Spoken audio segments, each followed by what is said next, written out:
sure na mapapainom mo lahat ng gamot niya on time. Bantayan mo na rin siya para hindi siya naglalabas.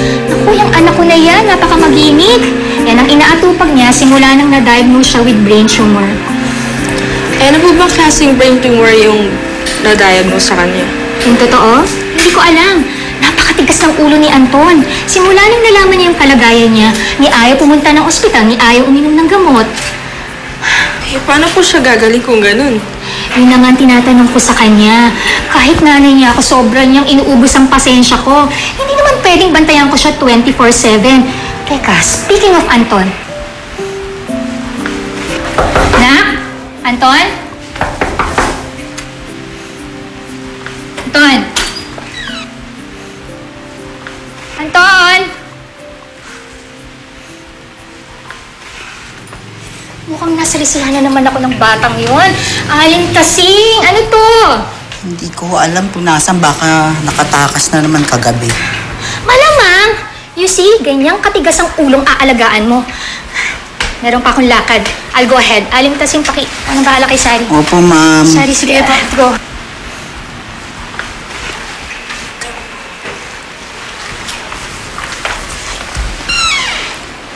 Wala nga.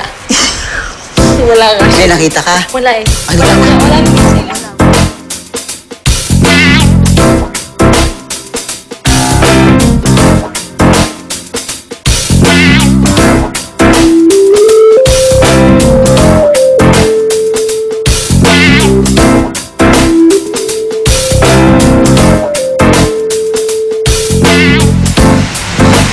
Uy, pare!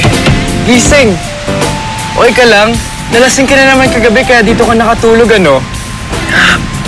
Aray, parang sakit ng ulo ko. Ay, nako. Bakit ba kasi ayaw mong umuwi kagabi? Alam mo namang ihatid kita pero ayaw mo pa rin eh. Hindi. Okay ka lang? Okay lang ako. Kaya ko na. Uuwi na Sure ako. ka? Ano? Ano ba nangyari sa'yo? Ay, nako, pare. Ano, okay ka lang? Okay lang. Wait lang, gusto mo ng coffee or anything? Hindi na, okay na. Gising na ako. Salamat. Thank you. Okay, pare ah. Sige. Sure ka?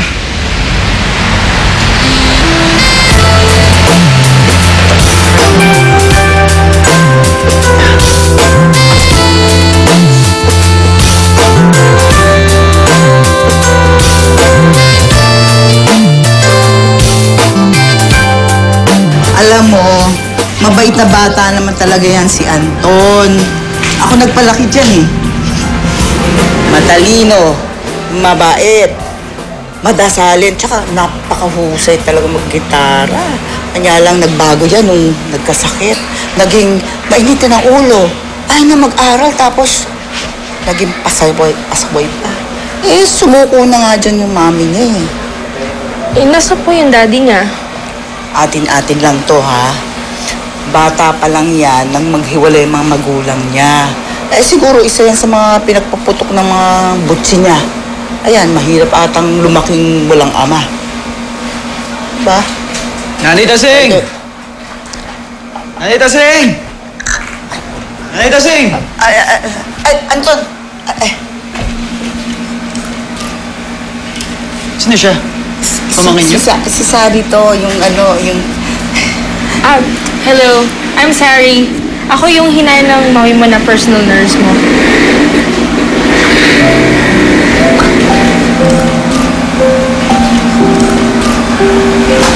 Alam mo, Nanay Tasing, bad trip talaga to si Mami, no? Hindi ka makailangan ng nurse, eh. Hindi, mabait naman siya. Siya yung mag-aalaga sa'yo. Mabait naman. Hindi ako baldado! At hindi na ako bata. Hindi ko kailangan na mag-aasikaso sa dito sa bahay. Ikaw, if you want a life, lumayas ka na at kunin mo yung mga gamit mo.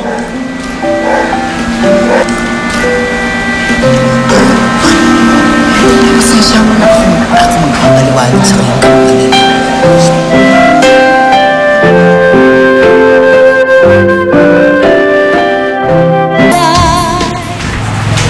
Pakasama ng ugali. Di yan mayabang eh, bastos pa. Pagpasensyahan mo na. Sinabi ko naman sa'yo, mabait naman talaga yan si Anthony. Pait, ano po mabait doon? Antipati ko? Alam mo kung sino? Bakit porket po ba mayaman siya? Pwede niya ako lait-laitin ng ganon? Pasalamat siya nakapagpigil po ako. Kunti makakative talaga siya sa akin.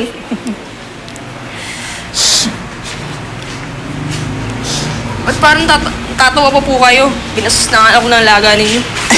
Eh, paano natutuwa ako sa iyo eh? Huwag kang mag-alala, ha? Kakausapin ko si Anton. Naku, hindi na po kailangan. Hindi na po akong tatagal dito eh. Gawin niya lang po ulit sa akin yun. Talagang makakatim talaga siya sa akin.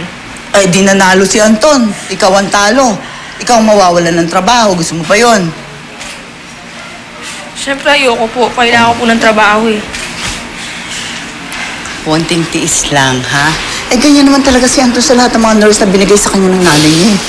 Pinipiko niya, iniinis niya, inuubos ang pasensya para layasan siya. Pili ko naman po wala po magtatagal dyan eh. Ugali pa lang niya. Hambog, tipate ko. Piling pogi. Ano? Uurong ka? Aalis ka? Ha?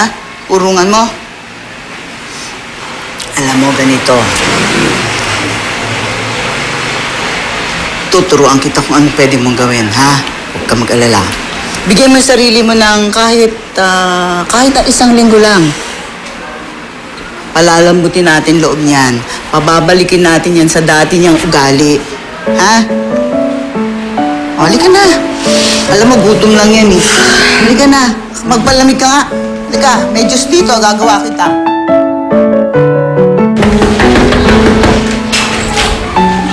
Sir Anton? Sir, time na po for your medicine. Iyon mo na lang dyan. Inumin ko yan. Maya-maya.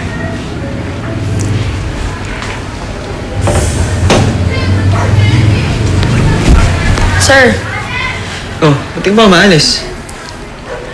kailangan niyo na pong uminom nun eh. Kasi maglalapse po yung oras. Di ba nakikita? Busy ako. Iwan mo na lang dyan. Iinumin ko yung maya-maya. Sige na.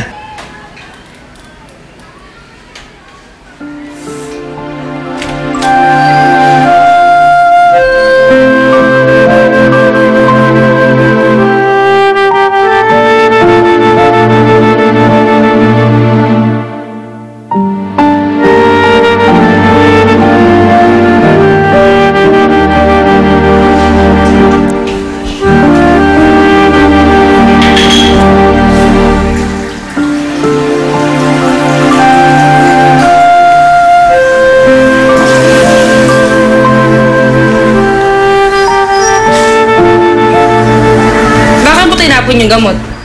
Niabot mo na sa akin. Inumin ko man o hindi mo na concern yun. Teka, di ba nurse ka? Hindi ka naman investigador para magtanong na magtanong, di ba? Tama? Mali. Trabaho kong siguraduhin na mabubuhay at maayos ang pasyente ko. Wow, ang bait mo naman. Siguro ginagawa mo yan dahil sinasahuran ka lang ni Mami, di ba? Bayaran man ako hindi. Wala kang pakialam. Ang importante, mabuhay ang pasyente ko. Okay? Funny. Mamamatay man ako, mamamatay. Hindi na kailangan ng gamot. Baknasi ka rin talaga eh, no? Ewan ko sa'yo, bahala ka sa buhay mo! Exactly what I'm doing. Bahala ako sa buhay ko. Ginagawa ko to dahil gusto ko. Kaya pwede ba, busy ako. Pwede ka na umalis. Labas! Ewan ko sa'yo.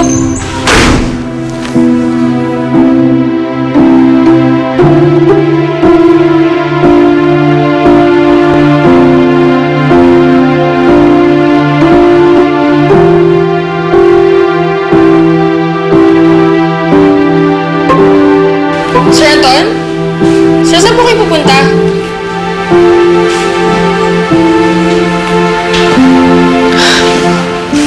Ayos ka talaga, no?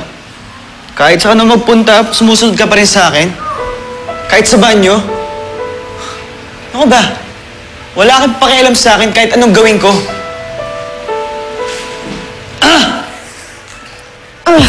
Sir Anton? Sir? Sir Anton? Aligtasin! Aligtasin, tulong po! Bakit? Ay! Anton! Ano